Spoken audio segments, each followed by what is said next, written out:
I think it's actually a good time to transition a bit and talk about pride because we're speaking, Mm. it's June, it's Pride Month, and so Hmm. much of the work that you've done over the course of your career in fashion, from writing to advocacy more recently, has really centered Yeah. on visibility and community.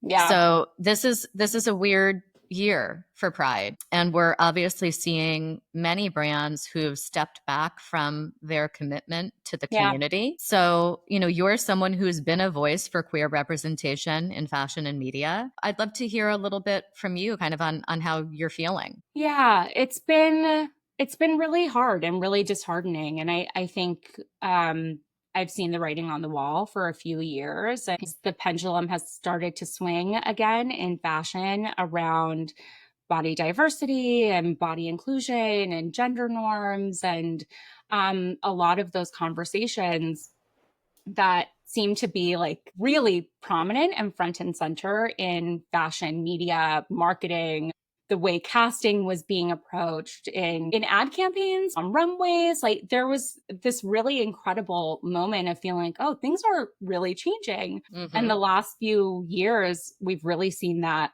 pull back. And I remember I started talking about and writing about that a few years ago of what we're seeing. All of these things that we're seeing and witnessing are linked. Like the backtracking of body diversity on runways is linked to transphobic rhetoric and is linked to this anti-LGBTQ legislation and sentiment that is growing across the country and is linked to the backlash against Black Lives Matter and around the way we're talking about and engaging with race. And all of these things are connected. And to me, in that moment, I was like, this is part of a shift towards right wing thinking and far right thinking and authoritarianism. And I think like in the last year, people are like, oh, this is all because of Ozempic or this is all because of GLP-1s. And I'm like, no, this is all because of fascism, the way people are conforming to this increasingly authoritarian world. And so in terms of pride, I think I've seen this coming and it's really, really scary to witness it.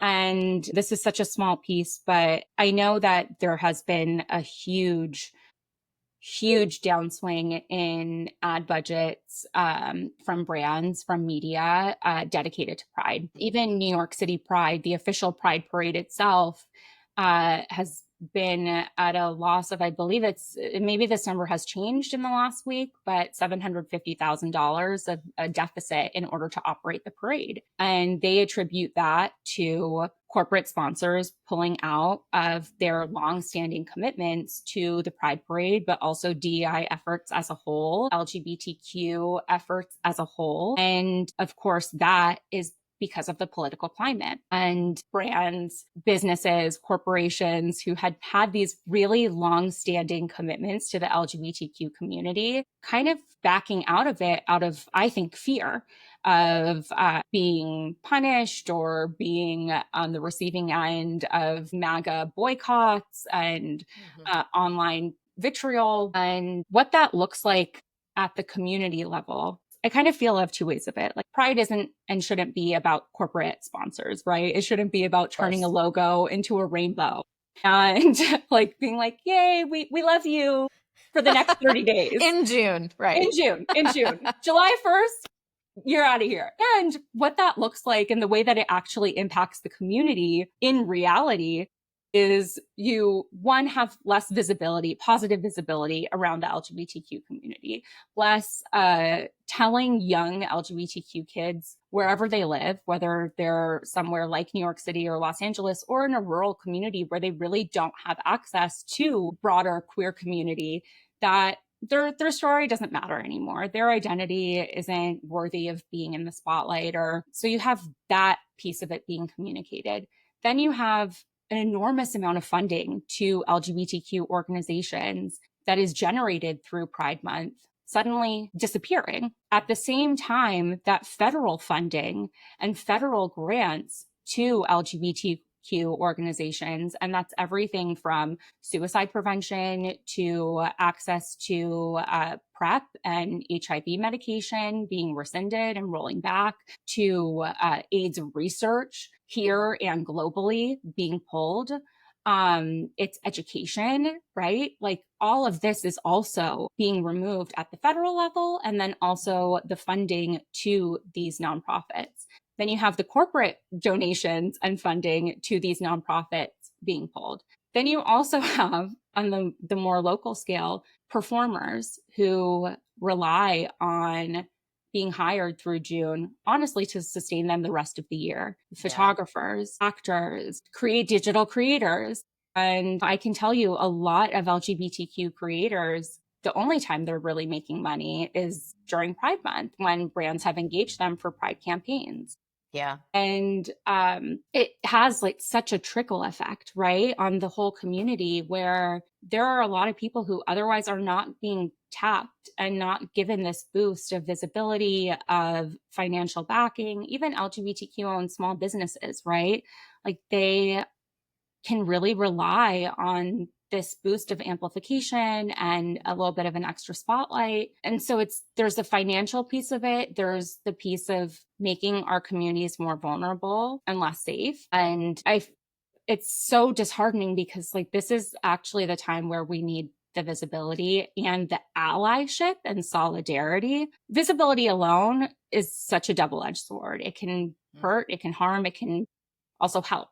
But to have such a shift in what people were posturing and positioning as allyship and solidarity with a community that is vulnerable and marginalized and actively under attack right now, especially trans people and trans youth, is really, really disheartening. It's hard not to feel just really heartbroken by that. We're seeing like what the trickle of this political climate does to communities like the LGBTQ community in this moment. So, difficult question, maybe in follow up.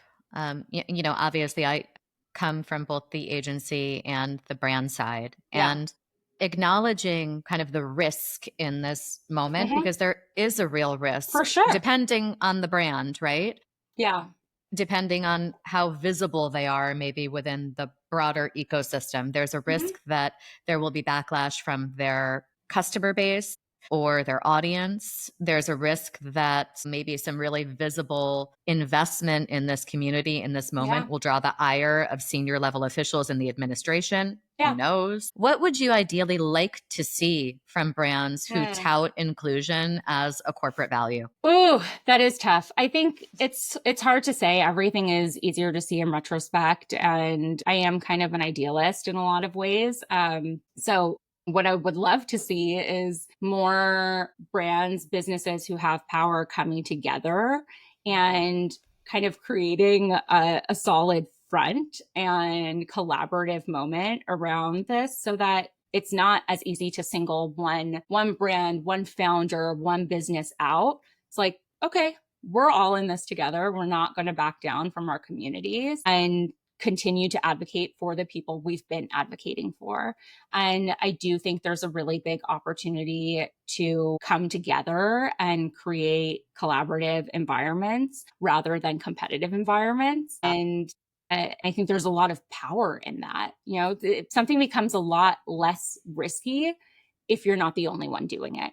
And that is true of any kind of advocacy. If there's more of us speaking up, standing up, you're less of a target. And so I would love to see some inter-brand collaboration around this. I think there's a precedent for it too, right? We've seen the beauty community come together around abortion access and reproductive rights. I love that. Yes. We've also seen similar initiatives around climate and climate change and sustainability in beauty and in fashion. So there's precedent for it. There's precedent for brands and the people behind those brands coming together and presenting a united front. So, you know, it's not going to happen this month. It's a little too late. And I think there's also just been a lot of trepidation and hesitancy around how to engage in this political climate. I also think the conversation around tariffs has shifted a lot of budgets and how marketers are allocating those budgets. At the end of the day, businesses are businesses. But there are still people behind those businesses, and there's people making these decisions on how to allocate their budgets, how to message their brand, product launches, how to position them, who's being cast in those campaigns. Mm-hmm. What kind of events you're activating, and what a special and incredible opportunity to make that position really loud and clear to your audiences, and do it in collaboration with other decision makers and people with power. And so